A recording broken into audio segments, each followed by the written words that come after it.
Every day we witness the beauty of our planet. Anytime I was stressed about life, I could come out and just enjoy the great outdoors. But every day we also see the planet being pushed to the brink. That's methane mostly. I've seen sea turtles entangled in nets. It's time to change this story. This Earth Day, join the movement to protect what's most precious. Together we can build a future that's sustainable, vibrant, and green. We can do amazing things with waste and use it more as a product rather than something to discard. Put the planet first. This needs to be cut. Can't help myself. The future is in our hands. It is time to get uplifted. Thanks for joining me. I'm Allison Seymour. We are less than a week away from Earth Day, and while it's important that you spend April 22nd putting the environment first, it's even more important that you treat each day as if it were Earth Day. So in this episode of Get Uplifted, we're going to highlight ways that people in the DMV are putting Mother Nature first in hopes of convincing you to do the very same thing. Well, you've probably heard of the saying, reduce, reuse, recycle. You heard it 1,000 times. And hopefully by now you have implemented this motto into some aspects of your own life, even if it's as simple as sorting your plastics versus non-plastics. But we want to prove you can do so much more. Our Matthew Torres shows you how a local restaurant is reusing food scraps to create fashionable shirts. At Oyster in Shaw, plant-based ingredients may be in the forefront, but seeped into everything they do is this big appetite to help the environment. Sustainability to me as a chef is huge. I think it's one of the most important aspects of a chef. From how food is sourced to a zero single-use plastics policy, Chef Rob Ruba says it's vital to him in an industry that tends to rack up waste. Food waste isn't just how can I make something delicious and put it on a plate. It really needs to be about like what else can we do with these materials? How can we go beyond just what happens in the kitchen? And one example includes how you wear it. It's incredibly soft and really nice, and it breaks in. The restaurant has recently partnered with Terratella to sell new shirts with a twist. It's a relatively new New York-based company that uses different kinds of food waste, such as soured milk and naturally fermented corn sugar to make t-shirts. With the slogan, wear what you don't eat, Terratella is working with chefs all over the world. Oyster is the first in the DMV. We're trying to give those kind of restaurants like an opportunity to do a merch that's also sustainable. So instead of your typical cotton t-shirt, we're kind of providing this like next gen material for the restaurants to kind of work with. The company specifically designed the shirt showcasing the restaurant's key ingredient. This shirt is primarily made up of soybean hulls. So we're kind of focusing on a lot of post-industrial waste and how we can reuse that because there's just so much of it at this point. Terratella says it's the cherry on top of these chefs' sustainability journey, transforming how we all look at food. We can do amazing things with waste and use it more as a product rather than something to discard. It's just so beautiful. Matthew Torres, WUSA 9.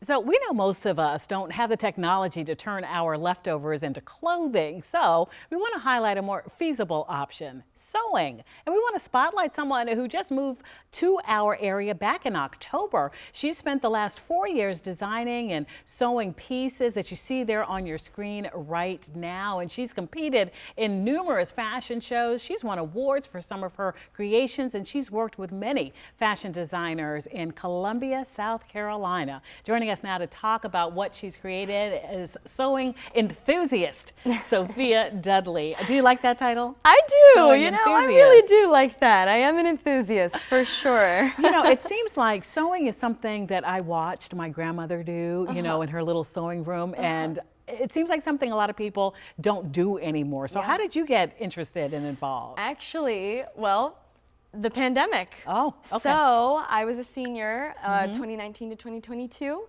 I started my small business where I was already repurposing secondhand clothing, and COVID came around, shut us all down, and I had a lot of time to pick up a new hobby. So my grandma's sewing machine, she donated it to me. It was like 30 years old from Sears. Yeah. And I taught myself. I just used scrap pieces because I was already using liquid stitch and you know the beginner before you get into sewing. Right. And then I just started going at it. Yeah. And then what made you continue? Well, we had so much time. I was a senior, we didn't have any assignments left, and I was actually turning a passion of mine into a profit.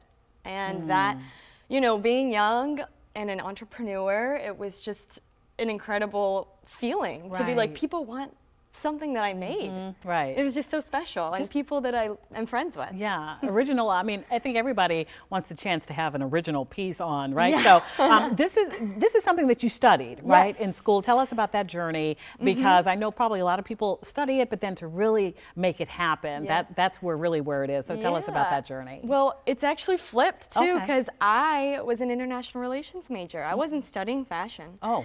And then my sewing journey kind of guided me to my passion, and I switched my major and I focused on sustainability, so that when I started kind of falling into my career, that I could incorporate those practices into how I treat goods and sell those goods. I love that. That's you looking there through. Okay. And that was another thing, and sorry to put myself into this, but just going to the material shops, it just seemed like such a, you know, just a wonderful thing to get lost in. Oh, yeah. These designs are beautiful that we're looking at. Thank you. We're going to talk about those in a second, but you also started a company where you thrifted pieces, then resold them. Some of those pieces you reworked. How do you think that helps to impact, you know, sustainability and what's going on in our planet right now? For sure. I mean, the whole point of me starting the small business was to give peers, you know, my peers, alternatives to fast fashion. Everybody, this was in the rise of Shein, and Zara was exploding. And I was like, guys, there's so much that exists already. Let me show you what we have. And then, you know, there's oftentimes a lot of damaged pieces on the screen. There's some pieces that I turned into a new item. Right. I gave 2 pieces a new life. You know, it's better than just throwing it away.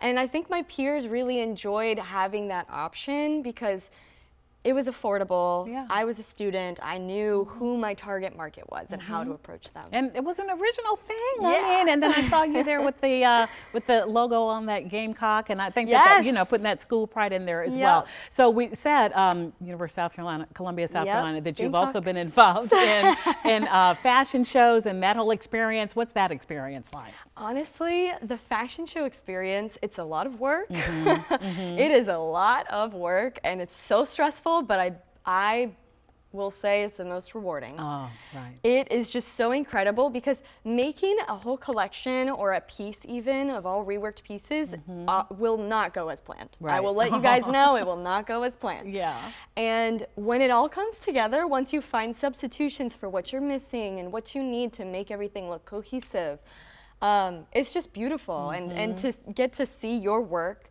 on somebody else, showcased in front of people, and win something for it. It's just, I mean, it's already rewarding to see it on the runway, but well, you're an artist. Yeah. These pieces are beautiful. So that's a look at you there in the off-white, and then some of your creations. So the red one, the one with red accents and green, that was like a Alice in Wonderland live action inspired piece. The one that was white that we just saw was like a Forces of Fashion inspired piece for our school annual fashion show. So lots of just fun themes that we get to play with. Before we let you go, what's next? What do you hope for? I mean, since moving, have been kind of getting back into the routine of doing this. And so what's next is that I'm gonna hit the ground running. I am actively in the process of bringing, you know, more reworks back. And also just unique pieces. I really like sharing what inspires me with my peers. And so that's my goal, because I used to resell and repurpose and rework, but now I really just want to focus on the rework and perfecting my craft. Can we buy any of your pieces right now? Yes. How do we do this? How do we do this? It's super thrifty. We have a website. I have an Instagram. I have on LinkedIn. Okay. Super thrifty with 3 Ys on Instagram. Okay. Yeah. I know. There it is. There's a look at it. Okay. Yes. Support Sophia Dudley and all the good things that she is doing. And I'm not just saying that because she's a fellow Gamecock. I really mean it. All right, Sophia, thank you so much. Thank you. Thank you. We want to highlight now a beginner-friendly sewing project that can help you repurpose the clothes that you don't wear but you can't seem to let go of. Make a t-shirt quilt. All you have to do is take your shirts, cut them into squares, and then sew the squares together. Well, starting your sewing journey may seem daunting. Our reporter Jess Arnold has been sewing consistently for 3 years, and these are some of the pieces that she's made. We asked Jess what advice she'd give new sewers.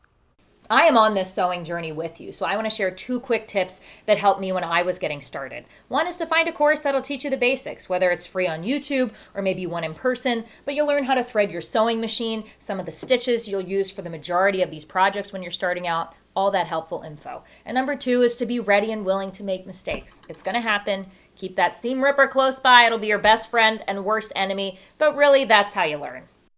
If you want to see some of Jess's creations, please go to her IG. It's JessArnold_TV. They're fantastic. Well, you probably have a shirt in your closet. It's missing a button or maybe a pair of your jeans that are just too loose. Chances are those pieces aren't getting a lot of wear these days. So that's why we want to highlight a local clothing store that's doing its part to help prevent damaged clothing from heading to a landfill. Our Michaela Lucero takes you inside the DC-based store Outrage. The Outrage partners with other groups and hosts low-cost events like Mending Mondays, a fun event that teaches basic sewing skills. How do you find the hole? Pokily. First thing, I'm just going to come up through one of those holes. Pop my button on there, go through the button, pull tight, snip that little guy off, and we're back in business. We're back in business. Easy peasy. And they'll teach you how to upcycle your clothes so they stay out of landfills. We're going to teach you a lot of different ways you can actually mend holes in items.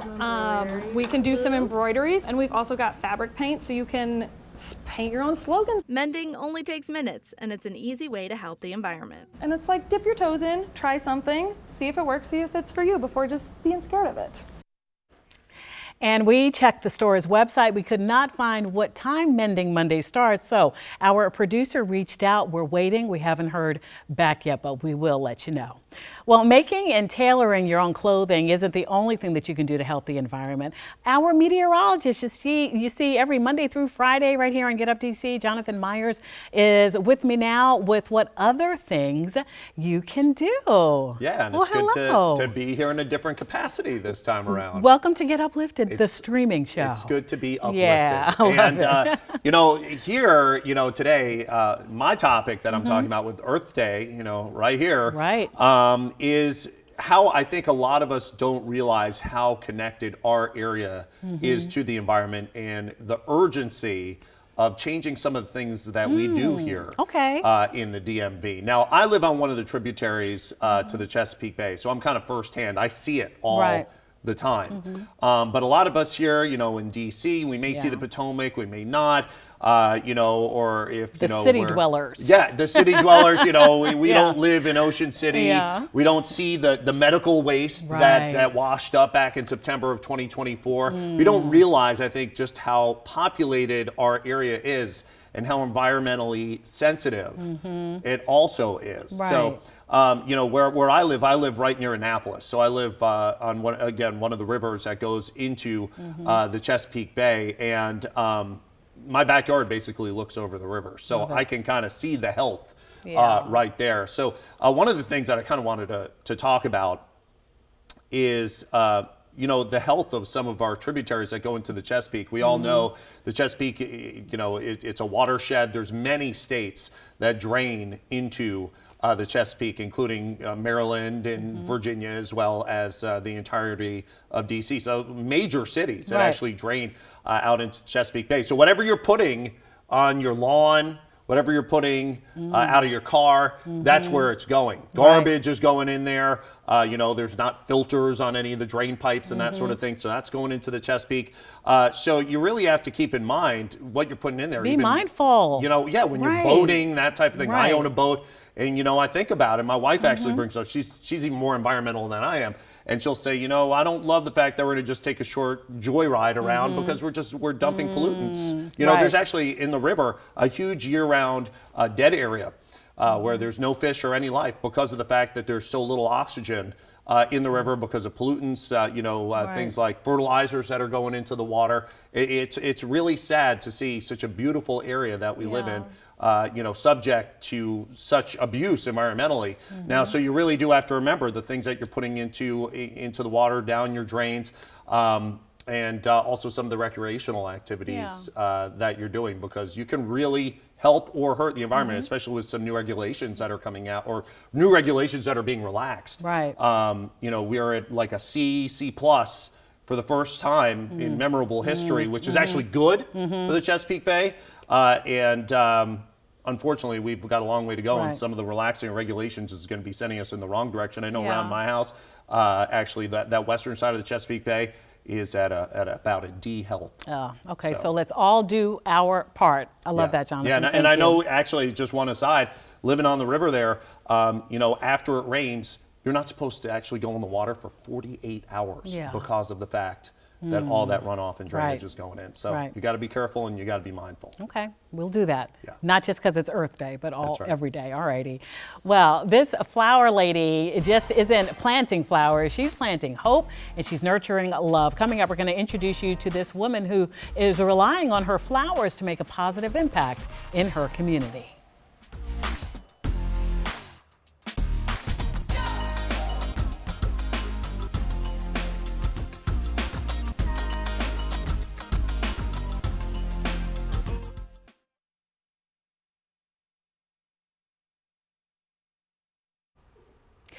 Welcome back. We want to highlight how a local museum is putting the planet first. The National Women in the Arts Museum has announced a unique focus for 2025 for its annual campaign called #5WomenArtists.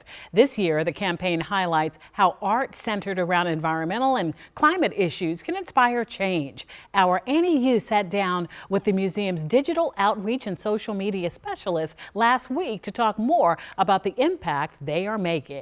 Here is a portion of that conversation. And joining me now to talk more about the impact the campaign is making is the museum's digital outreach and social media specialist, Paris Valadares. Thanks so much for joining us. Yeah, absolutely. Thanks for having me. This is really exciting because since 2016, you all have really worked on, you know, getting people more involved in the museum aspect of it. But every year the theme changes, and this year it's what? Environment. Yes, environmental activism, sustainability, environmental justice, kind of just as a whole. So yeah, the campaign started back in 2016 during Women's History Month as just kind of like a broader 5 Women Artists is the name of the campaign. So it started to kind of call attention to the fact that women artists and non-binary artists have been historically underrepresented in the art world. So we started asking this question, can you name 5 women artists? And it's never been about shaming those who maybe can't name 5 women artists, but it's really about like starting a conversation. Raising awareness. Exactly. So like maybe you can't name 5 women artists. Why is that? And it serves as kind of like an educational campaign, educational tool. And it's been great since 2016. And there's so much going on to really highlight this. I mean, speak to all the events, but also the merchandise and the museum itself. Yeah, so a big part of the campaign is like collaborations and partnerships. So we partner with a lot of local organizations, but even beyond that, like national organizations and things like that. So we have just recently partnered with an organization, it's a nonprofit called Pact Collective, where we held a beauty recycling kind of drive. Love that. So at our after hours event, participants were encouraged to bring hard to recycle beauty empties, and then Pact comes in and they kind of like safely dispose of them because there's so much waste in the beauty industry. So much. Yeah, so they kind of come in, they swoop in and help in that area. We've worked with organizations like Swap DC here in DC, who encourages like upcycling, clothing swaps to reduce textile waste. And yeah, we've just got like a lot of really great partnerships. We've got things that'll happen like online on our social media platforms, highlighting environmental justice and the arts throughout the year, and then in person as well, like those kinds of events. And we're always posting about it. How critical is the need for events like that with like Swap DC and the makeup? Yeah, I think it's really great. It gets like the community together and it raises awareness. They've created these really like great communities of people that are like repeat attendees at like events and stuff. So like me myself, like I've been to like the Swap DC events, and yeah, it's it's like an accessible way and an easy way to participate in something sustainable. Yeah, and I feel like it's a connection. I mean, we can all find something to help out with. What are you hoping to get out of all of this? Yeah, so with the campaign in general, we like to use it as a way we like to use our platform as a way to uplift work that artists are already doing. So we have a lot of artworks in our collection, artists and organizations that we've worked with in the past that are already making work in this area, this environmental justice area related to gender equity. So we like to use our platform to uplift that and share it and hopefully educate others by sharing the work that these artists are doing. We hope that it'll educate our followers, our visitors, and that they can participate in these sustainable activities, events. Get them involved. Absolutely. Where can people go to get more information, whether it's a website or social media? Yeah, so we are at Women in the Arts on all social media platforms. We post events on our websites, which is nimwa.org. You can go to our what's coming up page. We've always got a whole list of calendar things on there. And yeah, you can follow along on our social media. You can use the hashtag 5womenartists and participate in the campaign. And it doesn't even have to be related to this year's theme. We really encourage you to kind of use the hashtag in whatever way feels right to you. It's kind of taken on a life of its own, which is really great. And that's the beauty. Yeah. Right? Thanks so much, Paris, for your time. Yeah, thank you. Absolutely. Right. Thanks, Annie. Well, one man from Silver Spring is pedaling his way into other people's lives and uplifting them in the meantime and the environment, one bike at a time. Mary Marshall reports. In a small shed tucked away in his backyard is where you'll find Manuel Vera on most days. Busy at work, testing gears, spinning wheels, all to get bikes rolling again. I've always enjoyed fixing bikes, tinkering with them. This is not just a hobby, it's hope. Manuel gives the bikes away for free. It all started in 2020 when people were locked down in the pandemic and he was not able to get out as much. Manuel started repairing bikes for neighbors, only charging for parts. Then he took a few of them near downtown Silver Spring and held up a sign with the words, "Free bikes." They would ask me, are these really free? What do you want? And I said, yes, absolutely, they're free. They would pick one out, take it for a little test ride around the parking lot and decide to take it. So I just told them, yeah, go ahead, it's yours. I would help them load the bike and off they went. Right now, there are about 50 bikes in his yard waiting to be repaired and given away. So far, he says he's given away 730 bikes and counting. Oh, good. Good. He now works with charities such as Homes Not Borders, which helps Afghan refugees who need a new start. Working with Manuel has been a true blessing. He takes care of some of the needs that the refugees, they need a bike. The kids need bikes to, go around. They've been through a lot. But not only is this helping people, it's helping the planet. Bikes that end up abandoned or in the trash can cause environmental waste. It's a full circle moment for Manuel, who spent his career working at Pepco, ensuring that businesses were energy efficient. While not his primary intention, it is a beneficial side effect. It works out for me, for the environment, and for the person that's getting the bicycle. He doesn't always meet the person on the other side of the handlebars, but there are a few stories that stick with him. There was one gentleman who obviously was having a hard time, and this one man approached me. He said, can I have a bike? And I said, sure. He takes it for a ride, and I told him, go ahead and take it. And he looked at me and he said, you give me hope, like that. And that got to me. I still to this day think about that person. Moments like that keep the wheels in motion. Just doing little things that touch people directly is what's keeping this project going. Mary Marshall, WUSA 9. Hope, what a powerful four-letter word. Well, we know many of you will celebrate Earth Day by planting flowers. So we want to highlight how one local woman's flower garden is filling in an important need in Leesburg, Virginia. Our Sean Martinelli takes us to the heart of it.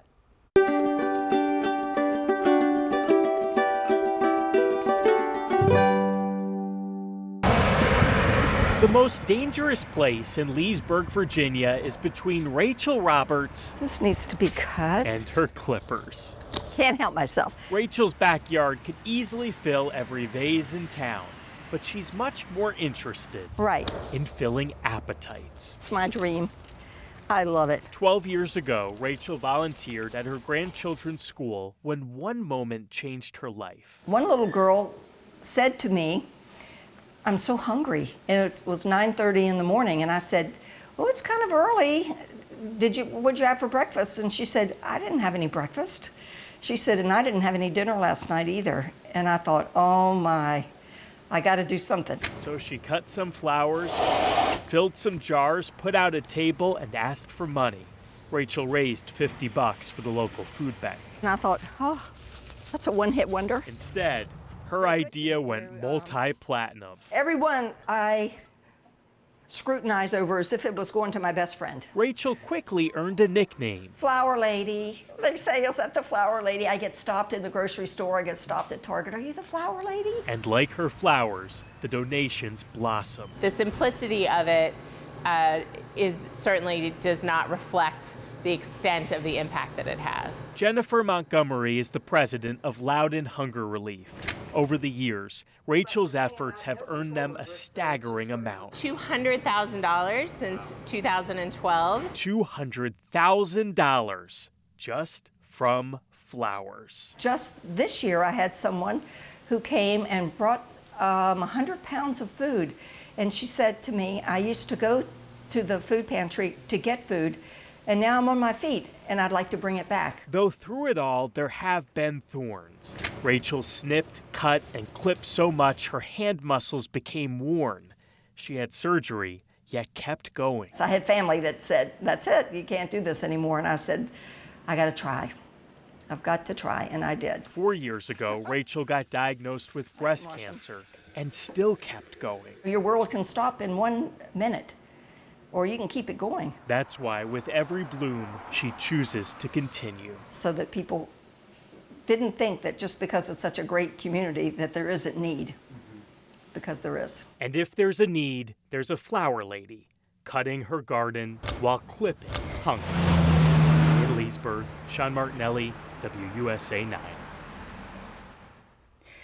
I want to thank you so much for joining me, and we hope these stories inspired you to make a difference in your own way. I want to continue to share stories that uplift you. You can email us at getuplifted@WUSA9.com. You can reach out to me on X, Instagram, Facebook, or our Get Up DC social pages if you have a story to share. Join the conversation by using that hashtag GetUpDC. And you can get your daily dose of Get Uplifted every morning at 5 on Get Up DC, and you can also find these stories on our website and YouTube channel. Thank you so much for tuning in. Stay uplifted.